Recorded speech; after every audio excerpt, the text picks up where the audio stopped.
la découverte d'une des perles de l'Orient, le Vietnam. Rizières à perte de vue, chapeaux coniques et paniers à balancier, le Vietnam offre toutes les images d'une Asie éternelle.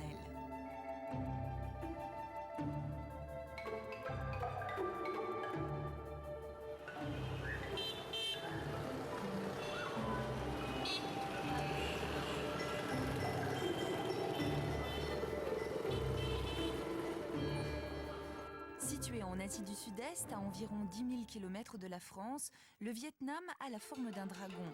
Le pays s'étend sur 1600 km et partage ses frontières avec le Laos, la Chine et le Cambodge. Avec ses 77 millions d'habitants, le Vietnam est le 13e pays le plus peuplé du monde. Réunifiés il y a seulement 20 ans, le nord et le sud du Vietnam restent différents dans leur mentalité comme dans leur paysage. Hanoï est la capitale du pays et le point de départ de tous les circuits touristiques dans le nord. L'ancien Tonkin est resté à l'abri du changement et pour les visiteurs, c'est un dépaysement total. Pour découvrir le nord, il faut au moins une semaine, avec une journée d'excursion dans les villages des minorités ethniques, 2 jours pour sillonner la baie d'Along et une bonne journée pour découvrir la baie d'Along terrestre. Hanoï, la capitale vietnamienne, est la vedette cette année puisqu'elle accueille le sommet de la francophonie. C'est en 1875 que les Français y établissent leurs quartiers généraux. Depuis, Hanoï a su préserver son héritage colonial, resté miraculeusement intact après 30 ans de guerre. La splendeur des bâtisses témoigne de l'opulence française de l'époque. Le tout donne à Hanoï un air rétro avec son élégance un peu démodée.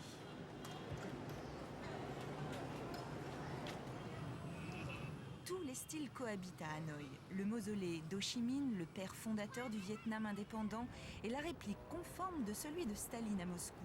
Attention, la visite du mausolée n'est pas toujours possible. Le temple de la littérature, construit en 1070, a été la plus grande université du pays, une école pour les princes et les élites. Il faut au moins 2 heures pour visiter cette vénérable institution qui respire la sérénité. Dans le temple, vous n'aurez aucun problème pour comprendre les indications. Tous les panneaux sont écrits en français.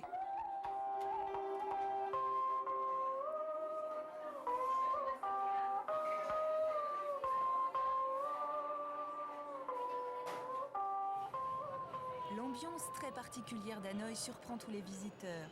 C'est une ville intacte où il fait bon flâner. Tranquille, aérée, plantée d'arbres, parsemée de lacs, à pied ou à vélo, prenez votre temps. Mais Hanoï est une ville de contraste. Depuis l'ouverture du pays en 1986, les commerces fleurissent un peu partout. Dans la rue, à même le trottoir ou bien dans les marchés, toute une économie parallèle s'est mise en place et avoir 2 voire 3 métiers n'est pas chose exceptionnelle.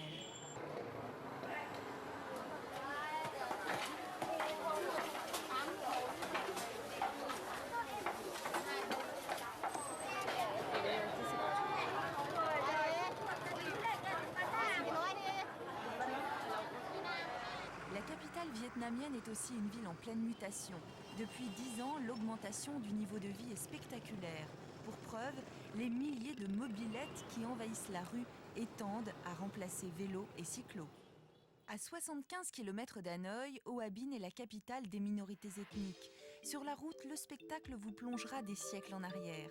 Attention, les routes sont en très mauvais état, il faut au moins 3 heures pour aller à Hoa Binh. Le Vietnam est l'un des pays d'Asie où l'on trouve le plus d'ethnies différentes. Il compte autant de minorités que la Chine, pourtant beaucoup plus étendue. Dans cette région encore peu touristique, Grand Tourisme vous emmène à la découverte de modes de vie ancestraux au cœur d'un village Hmong. 1 million de Hmong vivent au Vietnam. C'est l'ethnie majoritaire de la région d'Hoa Binh. Chaque hameau est composé de 6 à 10 maisons dont la construction sur pilotis emprunte beaucoup à celle des Thaïs. Comme la plupart de ces minorités, les Hmong vivent en autarcie. Ils vivent de la terre et élèvent un peu de bétail en semi-liberté. Dans cette société très hiérarchisée, seule la femme travaille. Les Muong ont su conserver leur tradition intacte, un mode de vie traditionnel et ancestral. Même dans ces régions reculées, on trouve des écoles. Chaque groupe de village a la sienne, qui sert à la fois de garderie et de distraction.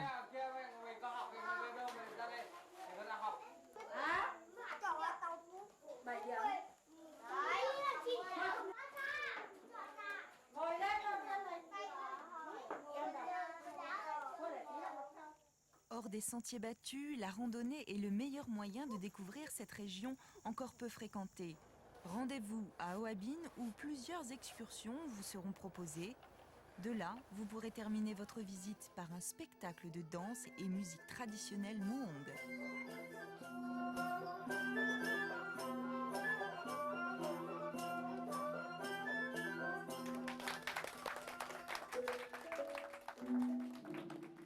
Le point d'orgue de tout voyage au Nord-Vietnam, la baie d'Along.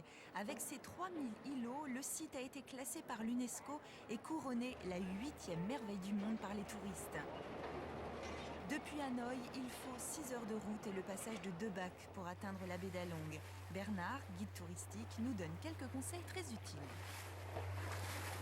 La seule façon de visiter la baie d'Along, c'est en bateau. Alors pour les touristes qui viennent en voyage organisé, qui sont la majorité, une croisière de 5-6 heures est toujours prévue dans leur programme. Pour les autres, ceux qui viennent en individuel, au départ d'Hanoï, ils peuvent acheter un forfait qui va leur coûter environ 220 $, qui comprend le transport en autocar, une balade de 5-6 heures en bateau et un repas très simple. Et puis pour ceux qui sont pour les fauchés, eh bien, il suffit de venir dans la ville de Ha Long et on peut louer un bateau pour 5 à 10 $ de l'heure, pas par personne, par bateau.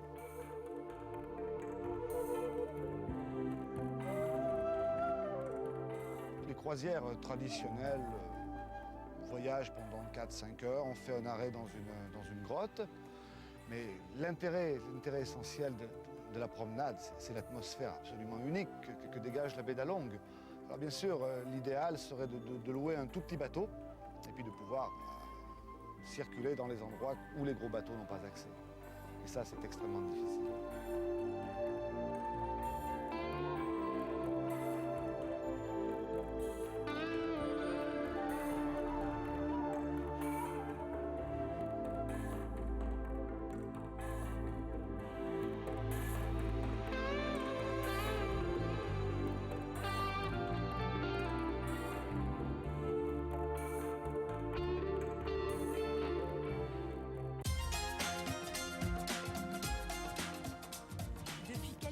L'hôtellerie vietnamienne s'est beaucoup améliorée, et surtout à Hanoï et dans les endroits touristiques.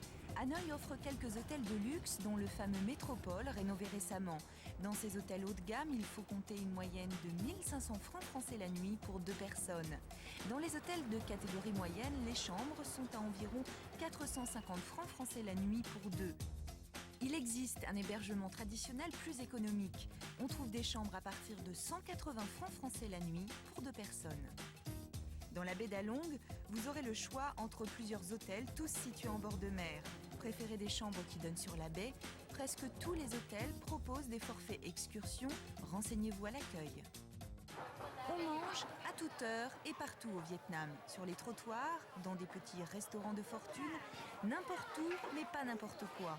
La gastronomie vietnamienne est extrêmement riche et variée et comprend plus de 500 plats et des saveurs très différentes du nord au sud.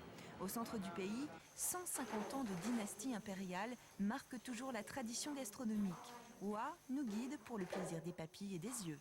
Pour un repas impérial, on peut vous donner un menu typique. Comme légumes, c'est le bouquet de fleurs avec papaye et carottes. Comme viande, c'est la danse du phénix. Comme soupe, on peut manger la soupe surprise de œufs. Et ou bien, on peut manger papaye râpée sous la forme dragon. On peut manger des vermicelles de pâte jaune sautées avec du porc crevette. On mange le boulet de fantaisie avec des figues. Également, on peut manger gambas farcies. Et on peut manger riz cantonné sous forme de la tortue. Comme dessert, vous mangez le fruit tropical déguisé. Et les animaux qui sont cités dans le menu sont tout d'abord les animaux sacrés. Par exemple, la tortue a une signification parce qu'il représente la longévité et la richesse. Le dragon, ça symbolise la royauté, la droiture, la puissance. Tous les plats devaient faire plaisir à la bouche, aux yeux, à l'oreille et au nez.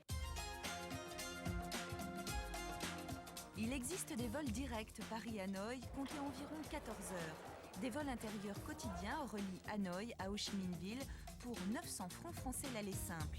Un visa est obligatoire pour visiter le Vietnam, comptez 15 jours pour l'obtenir.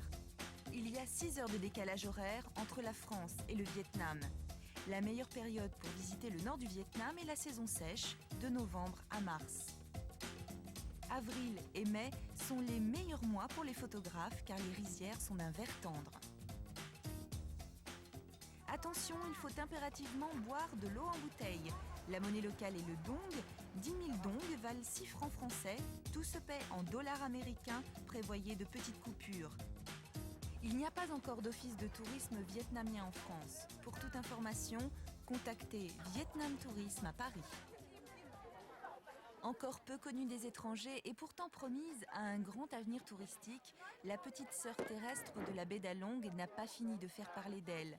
C'est à bord d'une barque, bercée par le clapotis de l'eau, que vous découvrirez tout un réseau de canaux bordés de pain de sucre.